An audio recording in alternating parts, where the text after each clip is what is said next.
Прскалките се вклучиле на песната што сака нека биде, а огнот од надбината почнал брзо да се шири. Следувал хаос, тампедо и сцени од хорор филм, раскажува и денешните сведоци, од кои двајца преживеани членови на групата ДНК.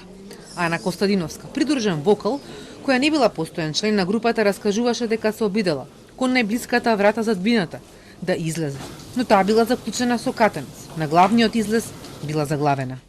Се чувствуваше страшен мирис кој тераше на спиење. Се трудев да не заспијам. Ми помогна еден дечко, не држеше сите будни. Ногата ми беше приклештена, врз мене имаше многу луѓе, многу беше страшно. Потоа се почувствува свеж воздух. Не знам како се отвори вратата.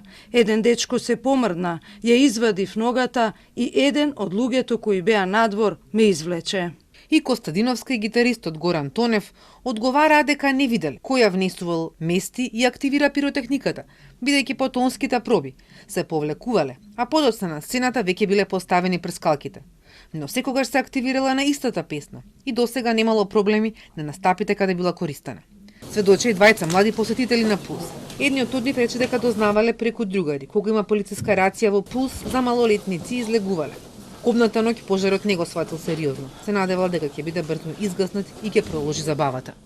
Ние во почетокот не сваќавме колку е сериозна ситуацијата. Си стоевме, мислевме дека е некоја анимација. Но кога пејачот рече да излеземе, свативме дека е сериозно и тргнавме да излегуваме. Многу беше задушливо и жешко, имаше многу чад.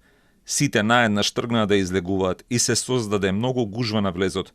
Јас ја поминав првата врата и ја изгубив свеста пред втората врата. Одбраната утринава побара одлагање на рочиштето, поради како што рекоа двојните аршини на обвинителството.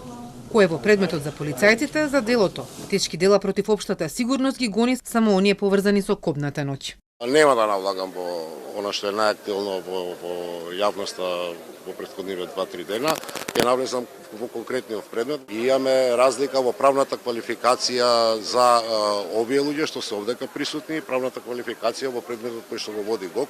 Таква една диспропорција е дискриминирачка и недозволена и тоа што го прави јавното обвинителство де факто е злоупотреба на службената должност кој определени обвинители. Родителите пак бараат да не се одолговлекува судењето, да се утврди правдата и одговорноста не само индивидуално, туку и системски, вклучувајќи ги службените лица кои со потпис или со молок направиле неправилности. И да ги прашам Министерството за економија, кои ги дозволиле лиценца за кабарето Пулс, валидна или невалидна.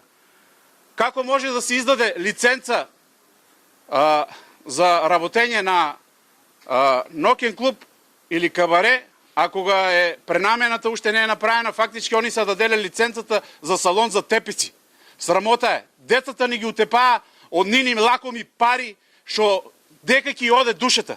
Адвокатката на сопственикот на Пулс, Дејан Јованов, побара да биде префрлен од затворот во Куманово во Скопје, поради како што рече деградирачки нечовечки однос, но и затоа што не бил носен во болница.